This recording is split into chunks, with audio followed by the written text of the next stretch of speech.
Hello and welcome back to another episode of our One More Glass of Wine podcast. Today, we are joined by David van Schalkwyk, our Viticulturist. We've had you on here before. Our listeners really enjoyed your podcast, so thank you for taking some time out of your really busy schedule right now and coming and sitting with us.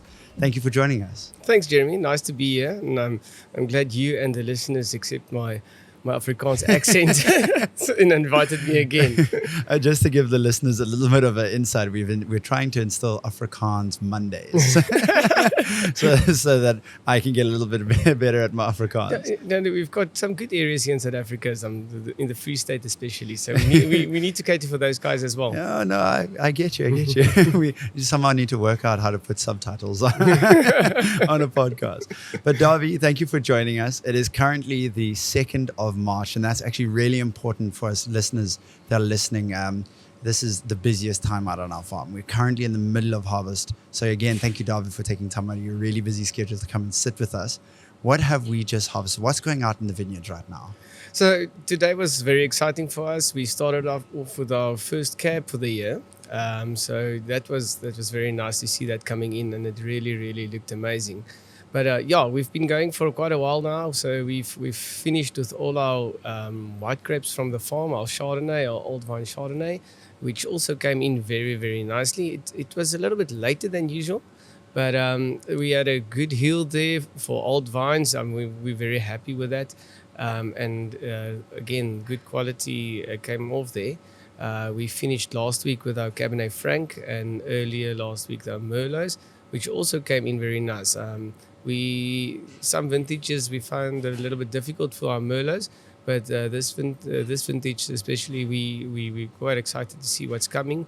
And the Cab Franc, I must say, that looked amazing from the start of the season.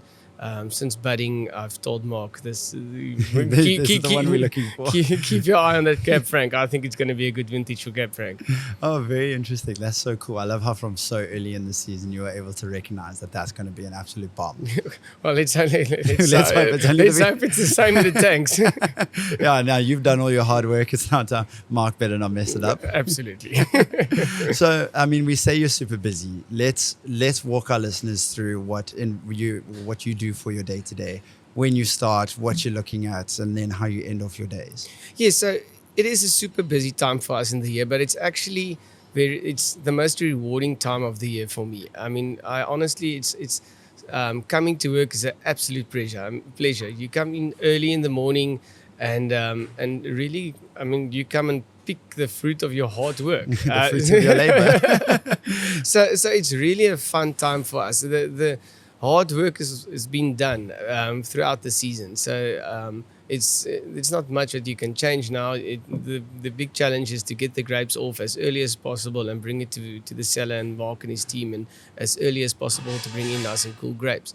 So to me, it's important the day before we pick a specific vineyard to prep that vineyard well. So the afternoon before, we would remove the berries on the leaves on the morning sun side, so that the grapes doesn't hang in the sun the previous day. So they're in the shade in the afternoon, but then we open up on the morning side just for the pickers to pick it easier. And it's a much quicker process, and we don't get a lot of leaves with the picking. And then if there's anything funny in the vineyards that I've seen with our walkabouts, if there's some raisins or maybe a couple of pink berries or whatever, then we can go and remove that beforehand. It's much easier to remove those things in the vineyard than bringing it into the cellar. Yeah. Okay, very cool. So then early morning we try to start as soon as possible. As soon as the guys can see what they pick, we start picking. So some morning, as long as you can see your hand, you can pick. Yes. So on full moon we start earlier.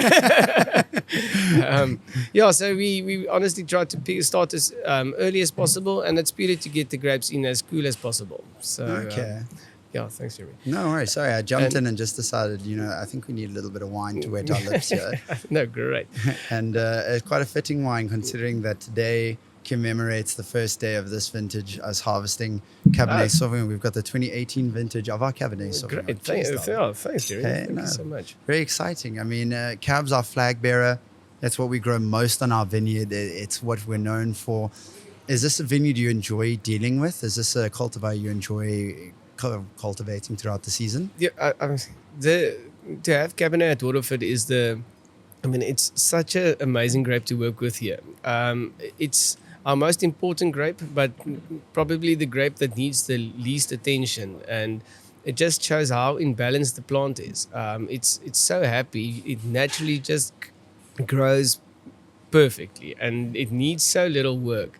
Which to me is a good sign that It's a happy plant. It belongs here. Oh, that is so cool to hear. Yeah, and I mean, we obviously have different sites on the farm, different soil types, and different slopes. So we use a couple of clones, but again, it's so interesting to work with it. And with every batch of Cabernet we're bringing in, we try to keep everything as far as possible separate, and really.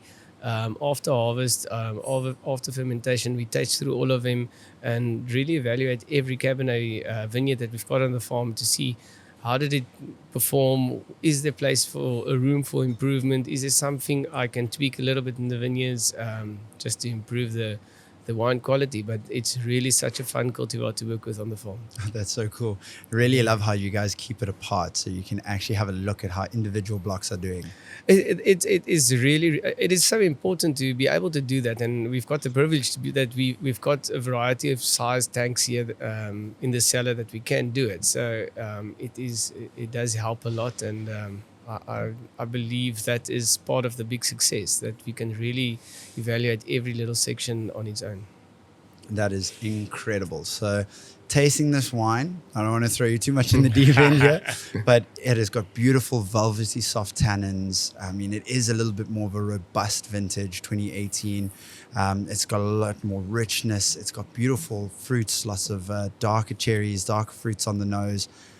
Why did this vintage shape up to kind of land up being this bottle? It's very interesting. I mean, 2018, we just came out of drought, a very long drought that we've had in the Western Cape. And 2018 was actually quite a big vintage. It was way above average. Oh, wow. And it's amazing to still get those concentrated flavors in the wine. It was quite warm, although we did have a lot of growth and a little bit of wetness, but with heat, so it was a little bit all over. Okay. But we were quite worried about the amount of grapes that's hanging that year.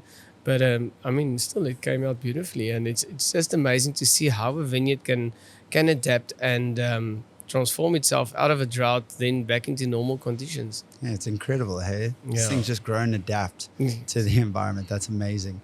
So let's jump into harvest. Okay, how is this 2023 harvest looking? So, what is stand out for me this year is really to see how the vines is keeping their shape. We had thunder in December.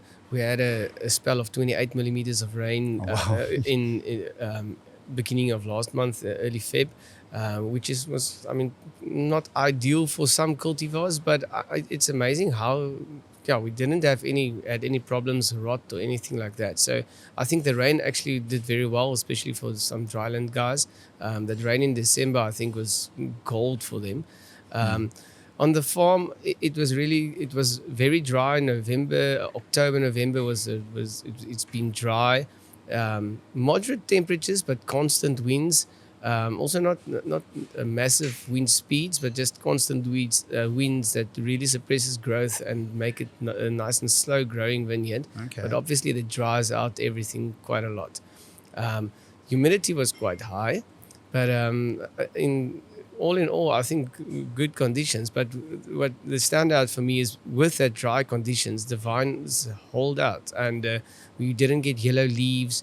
The vines really stayed healthy, and then now with them ripening, the balance between the pH and the sugars and acid levels is really, really well. And I think it's a great balance that we get with the phenolic ripeness. I'm very excited. That's incredible to hear. Very technical. Yes. I love that. No worries. I think that's such a testament to you and your team's hard work and dedication and attention to detail in the vineyard that we are able to get these amazing grapes and amazing vintages coming through, and we're able to craft the wine. It all kind of starts with you guys. Yeah. So speaking of the team, how do you prep your team for the day? How do you prep them for harvest? What is our kind of run through with them to make sure that everyone knows what we're doing and everyone's excited about what we're doing? I think they only. To me, the season starts with pruning. So it's been a long season for them. The guys are tired. I mean, they've grafted October, November. It's been warm. We had hot days. We had people really suffer from a little bit of heat in December, January, early Jan. So it is tough out there, but we all know we're working towards a common goal, and they know why we do it, and we do it together. I think that's the important thing. I mean, nobody's left behind, and we support each other, and I think we work as a family. So that's the important thing, that we're there for each other. Everybody's got their ups and downs, and not such a fun days, and going through difficult times, but we know we're doing our jobs, but we do support each other on a personal level as well, and look after each other. Yeah, I love that camaraderie. That is so cool to hear. Yeah. I've had the privilege of coming out with your team and harvesting with them. I cannot believe the speed that your team is able to work. Those people are incredible at what they do. Let's walk our listeners who haven't seen a harvest, let's walk them through how a morning's harvest goes. You've got your pickers, the guys with the shears, people running with the baskets. Yeah. How does that whole team operate to be so fluid? So to give you an idea, a good picker, and it all comes with experience. So those guys that's picking so fast are all 40 years plus. So the majority of them is older than I am. So it's people that's been doing this for years, and they really, really know what they're doing. And it's quite funny. I had this morning one of the most experienced people cutting their fingers. I think it's the first time I've been in 7-8 years I've been here that person cut herself. So wow. Shame, man. But a good picker can pick a ton of grapes in a morning. So a ton of grapes. Yeah, no. They do graft. They Sure. move very quickly.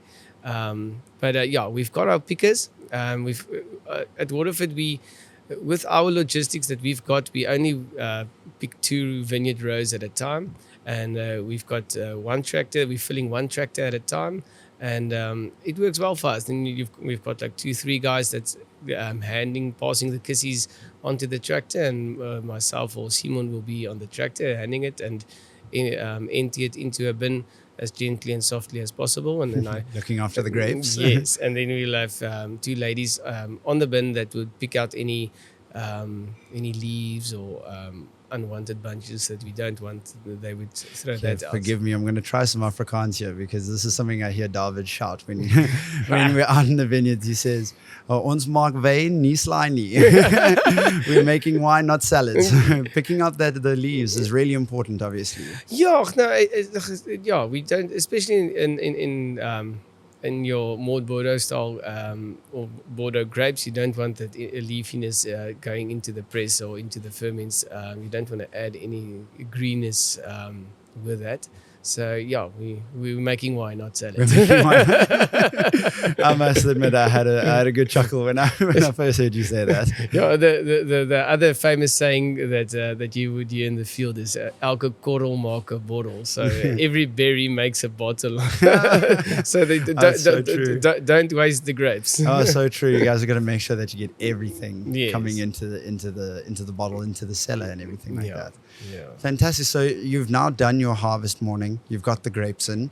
What are you doing to prep for the next day? You've already mentioned, you touched on it. Let's get a little bit of a deeper dive into it. Yeah, so with chasing with the guys, motivating, running through the vineyards in the morning, we use a lot of energy during the morning, and the afternoons is hot. So I try to keep it as relaxed as possible in the afternoons, but there is some work to get done.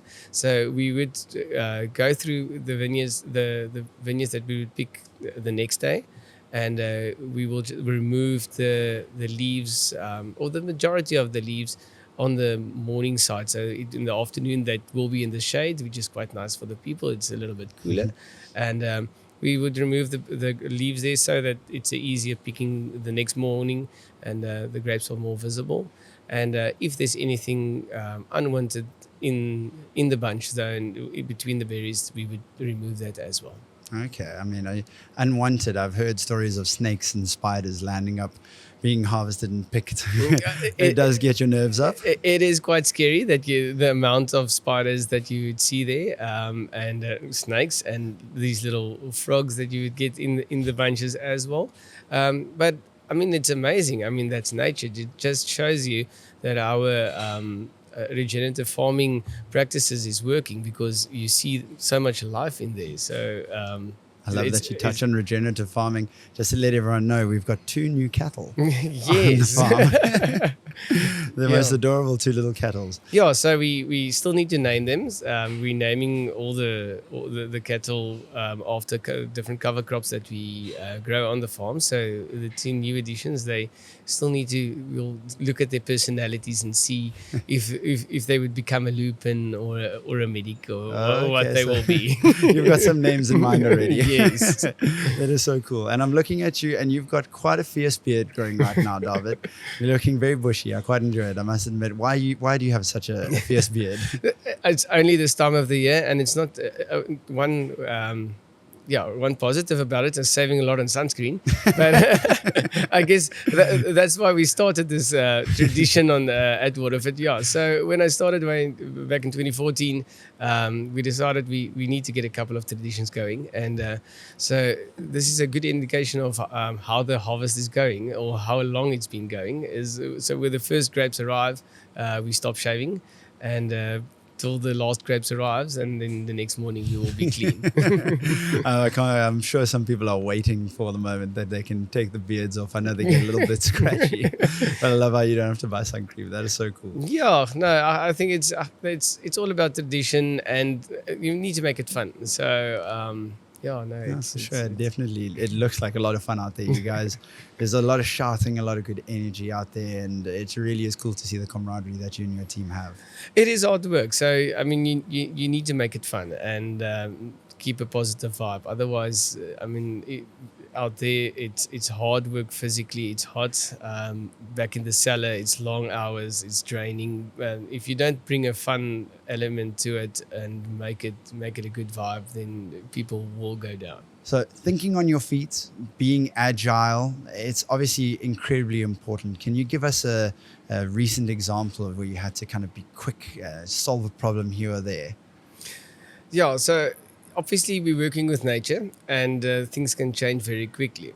And in the beginning, the season for us starts with pruning. So you have a goal, an idea, you want to get to a point, to this goal with a vineyard. You might want so much crop and that much growth, but we're working with nature. It's not always possible. And like this season, for instance, the cold weather in the winter came very late. It was actually quite a warm winter, and so the vineyards budded very later than normal. And but when they started to grow, it was very, very slow growth. And other way around. It was quick growth. So it budded quite late, and we had quick growth. And I thought we might be in for quite a vigorous season because of the quick growth that we had in the beginning. So in my mind, we were preparing ourselves. We might need to remove some leaves. We'll get a lot of vegetal growth, a lot of side shoots. And then October month came, and those constant winds started to come, and we didn't have, the wind wasn't strong enough to give us lateral growth. So I had to completely make a mind shift of, no, we're not going to remove leaves. The canopies is quite thin. We don't need to do that. We're actually working with a quite a lean canopy this year, and with a lot of airflow, so it made it much easier. But you need to make that calls and prep yourself, but you must be open to realize, listen, this is not happening what you're thinking would have Mother happened. Nature is unpredictable. Yes. So, Okay. but yeah, no, it is quite important. And not that we give a lot of irrigation on the farm, but that is something you see wet soils, and then before you know it dries out very quickly, and you need to prep yourself, especially with a lot of constant winds. You need to adapt and realize the stuff is drying out quicker. You need to make changes on your schedules, and so no, there's a lot of ad hoc decisions, quick decisions that can make or break it. Okay, vigilance is obviously really important. Your attention to the vineyard. It is, and Jimmy, that time, nothing can buy time, and you get to know that with experience, spending time out there, working with the vineyards, getting to know the seasons. That's the important thing of being in the industry, being for a long time at one place. You get to learn things, and because no season is the same, and so every time it's new, but you learn. Obviously, every year there's something new to take from the vintage, and you need to adapt. You've got a lot of permanent staff here on the farm. It's so lovely to go out into the vineyard and see familiar faces, so many happy faces. How is it working with the same group of people every single year? Yeah, Jeremy, it just brings that personal touch. I mean, it's you get to know the people, they get to know the work. So we go through a lot of effort with training, and I need to the buy-in of the people on where we're going with the vineyards. And vineyards getting older, we're treating them differently. So that training is quite important, and they understand it. So it's so nice to have the same people that you explain to the story, and they buy into it, and they work with you towards a goal. They're supposed to every year they're having different people, and you need to explain it again, and they don't understand it all the time, or hear the story but don't know completely what it's about. So it is vitally important to have that core team to carry the message over. And even with the picking, they do understand that this is an older vineyard, this is an older vine, the shape is a little bit different. Let's leave that vine, rather pick the one next, and we'll come back for that vine because it's a little bit more vigorous, it's denser, it's got a bigger canopy. We pick that one with the next picking. They understand that, and because they've been working with it throughout the season and the previous year, so they really get to know the vineyards as well, and it does help a lot. So let's get a little bit philosophical here. You see growth on a day-to-day basis. You're out there growing vineyards. How amazing is that to see? And then contrast that now to the growth of people in the organization. I know we've got families who've worked here, kids now coming up. How cool is it to see this growth and this kind of upliftment that's happening here at Waterford? I think that's why I enjoy my job so much, because I get the opportunity to really work with nature and see the growth there, and really, be so close to nature. And then I am very much a people's person as well, and love working with them. My wife always tells me I probably would have been a good teacher as well.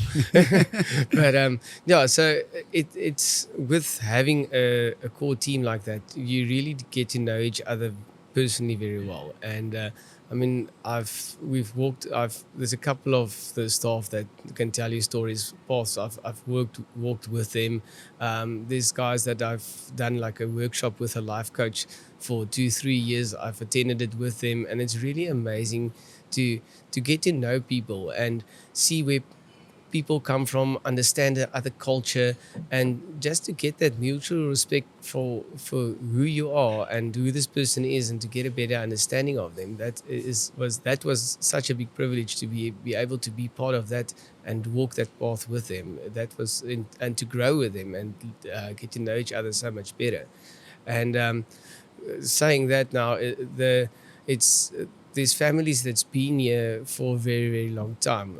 There's a photo in my office from 2001 where these little kiddies, Natasha and Brandon, that's here in the tasting room with us. I think I must say they were probably 6-7 years old. They're sitting in that photo, and their parents is obviously working on the farm, and or in the cellar storeroom. And today they've worked themselves up that they in the tasting room as ambassadors there and or floor managers. And so it's really, really great to see that there is a future, and you can work your way through the ranks and create a good life for yourself.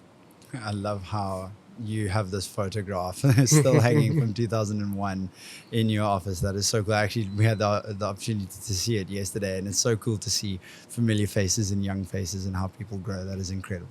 Yeah, and to see the older generation on that photo, and they haven't aged that much, so and they're still around. And it's really been amazing. There's two guys specifically on that photo that's not with us anymore, but it was really great to think back about Jonathan Peterson and Moos that worked with us in the vineyards, and they've worked with us till in the last days, and it was really such a privilege to get to know them and their families.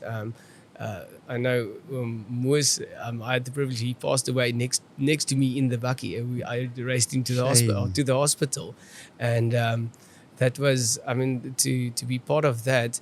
That was an amazing privilege for me to be able to be with him in his last minutes. Oh, David, you're such a special man, dude. I really do admire how much you love the people and get involved with the people and look for that growth that we're talking about in everyone. Yeah, no, it's really great fun to work with him and really try to help each other. And as I said, we all on a journey. We all need to live and grow in person and with the company as well. And I believe if we better ourselves as people, then that will reflect directly in our work as well. For sure. Well, let's get a little bit personal now, Davi. Okay. Maybe not too personal. I know your family. You've got 2 wonderful kids, a lovely wife. Do you see a future for your kids, or do you hope for a future for your kids in the viticulturing industry and the wine industry? Absolutely. I think there's a future for anybody. If you've got a passion for something, you will make opportunities for yourself. You will make it work. So, but no, I honestly believe the wine industry, viticulture is such a new, young industry still in South Africa. There's so much to get learned, and we haven't had vines here for so long, and every day there's new practices. We need to adapt. We can't do the same things that other countries do. So we need to find our own ways, and so there's a lot of work still to get done. Yeah, I think it'd be so cool if your kids one day were viticulturists or something, they'd call you up for some advice. Someone so experienced and so great at what they do. It would be amazing. So at this stage, my eldest, he's convinced he's going to become a game ranger.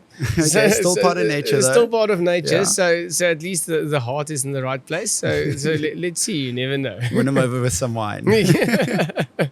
Well, David, thank you so much for joining us on the podcast again. It was an absolute pleasure to have you. Keep up the good work, the hard work. You guys are sweating out there. It really is amazing work and really so influential to what we have to do. Yeah, thank you so much, thank Jeremy. you, I appreciate it. Appreciate Thanks. you. Cheers.